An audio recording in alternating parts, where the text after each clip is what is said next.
Sinners is a powerhouse of a film experience that is a strong message to Hollywood that they should take more risk in investing in original storytelling. Let's talk about it.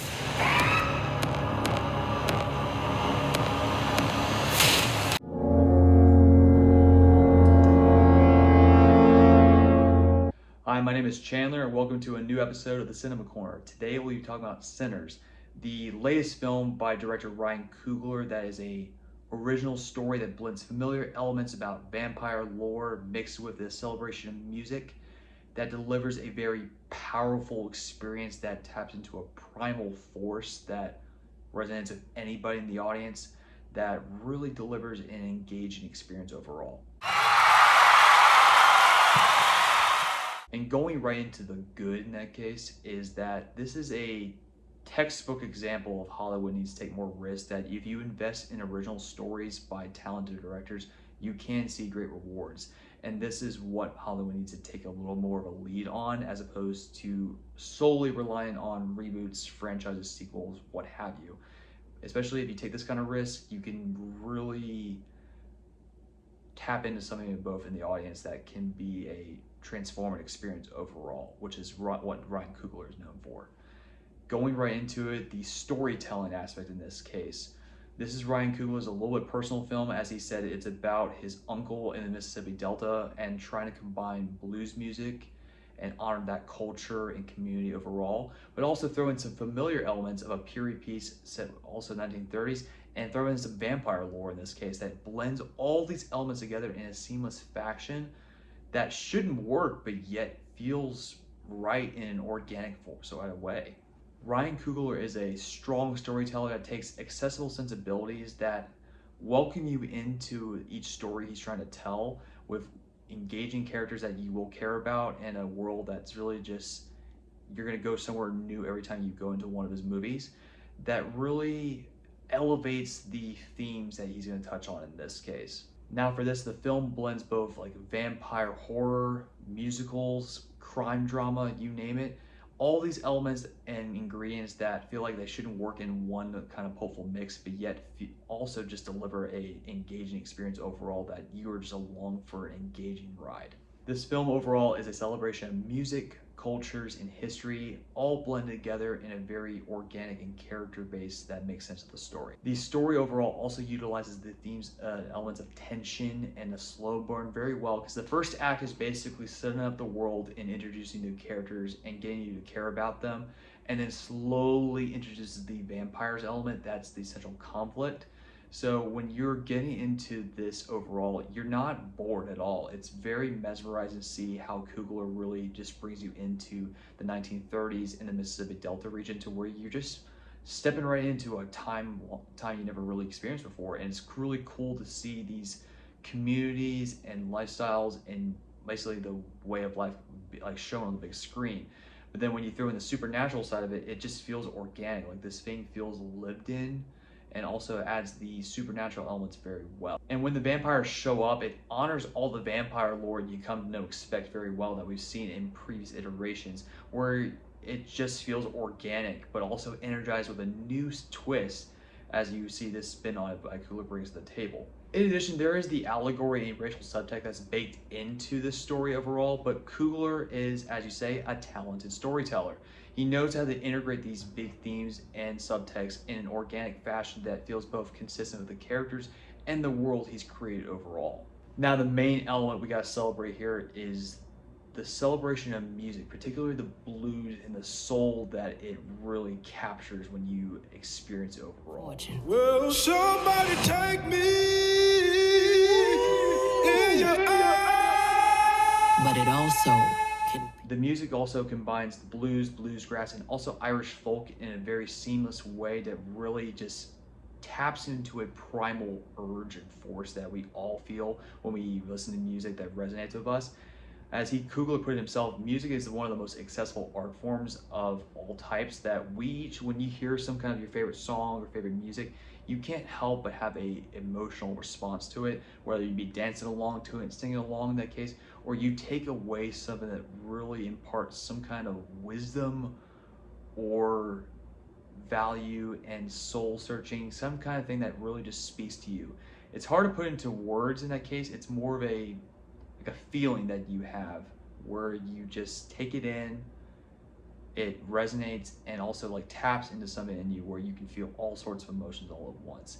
And seeing this play out on the big screen, especially the one scene where Miles Catton's character Sammy plays and connects with his ancestors, both past, present, and descendants in the future, it shouldn't work when you think about it. But when you see it on the screen, you can't help but just feel transported and it's like in awe of what's being accomplished here. In addition, the whole soundtrack just honors the spirit of the Mississippi Delta and the communities that shape it. Also, the production side, I love Ryan Coogler's camera work and use of aspect ratios. Mainly, he has a very cool trademark when I see in his films where he has long tracking shots that where you're following characters along. It just feels organic and seamless when you're just walking through the world, that you just feel like you're along for the ride, immersed in that experience into it. In addition to that, he loves aspect ratio changes. I loved how he used the transition for crucial scenes that really just put you in the heart of the action or the emotional themes of the story. And I love his use of the 70mm type use of film, that it was a cool enhancement to the experience. Going into the cast, it's an all-star cast with likable characters. And for obvious reasons, Michael B. Jordan always continues to work with Ryan Coogler, and he really delivers a great performance as these Smokestack twins. Each have their own distinct personalities. One Smoke, he's more calm, level-headed, but also very gruff type of the twins. And then Stack, as you put it, he's more of the wild card of the duo. But as a way, they're more of a nuanced layer performance where you cannot always tell the twins apart in that case, but you get hints of it in this case where you can see where each has their own distinct personality. But the standout is Miles Catton. This is his first starring role in a big budget film, and like when I saw this, like he is acting off the legends between like Michael B. Jordan and Delroy Lindo, Haley Steinfeld, all of them, to where you just basically still like he is the emotional arc of this whole story where you're following along his journey the whole time and you just feel for the guy and you're just along for the ride, and he is great. He can sing, he just like delivers the heartbeat moments of it all. He blends a sense of innocence and trying to stand on his own and wants to follow his dream of becoming a musician, but then he gets pulled into this world that is out of his element to where he is just scarred for life when you see how this plays out for him, but yet you're just emotionally attached to him as you see as he tries to learn and get through all this experience overall. And can't not mention Delroy Lindo. I just love that guy. He always comes into work by taking on new roles that really challenges acting prowess, and he just was entertaining and engaging to watch, and like you just cannot take your eyes off him. Like he's always got your attention when he's on screen. He's just a very powerful screen presence. Yo, man, thing. I think I shot myself. Moving Misako as Miss Annie in that case, Smoke's I don't know if he was ex-wife or just wife, but like love interest for Smoke. She has a very commanding presence. She takes on more of the wise shaman role. She's the one who explains the vampire lore. It was very interesting and refreshing to see how she's the one who delivers the information. She knows how to take care of business and get everything done, as well as now how to save everybody or do her best to try to save everybody and make everybody informed. This is the situation we got to deal with. But she has a very commanding presence that you feel as soon as she steps on the screen. And then Haley Steinfeld, what can I say? She was mesmerizing in this adult, very seductive type role as a femme fatale, where she both has the sweetness you always know from her, but she also has a bit of an edge where like some of the lines she says will get your reaction or at least get your eyes wide in the case of some of the stuff she was saying, because she was saying some very, let's say, adult things in this. Y'all stink. Do you want some? Where you will have some, let's say, strong reactions about that. But she was mesmerizing and changed to watch on this. So she's great as always and continues to show what a talent she is.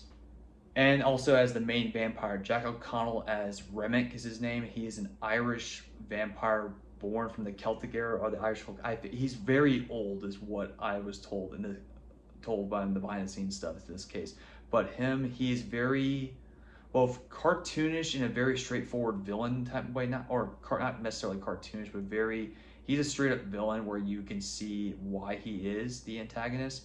But he also has his layered motivations to where there is more to him that he lets on, and also he makes some good points where as a vampire, He knows how to play to your desires, anxieties, you name it, and that makes him very compelling as an antagonist. And those are the main things I just loved about this movie overall. But here's a side note you have to keep aware of. There is a mid-credit scene that is a whole scene. Like, don't want to skip this.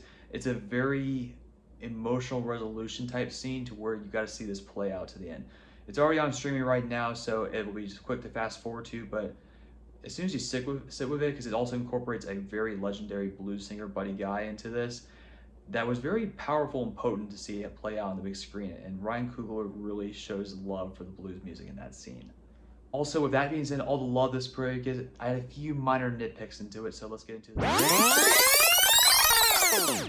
And like I said, there's only like really one big trade-off that's kind of a bit of a nitpick that doesn't take away from the film, is that this movie can feel like there's a Return to the King type ending where you hit an emotional resolution to one arc, but then the movie just continues onward. It's mainly once the cast deals with the vampires, that was the main thread that the trailers advertised.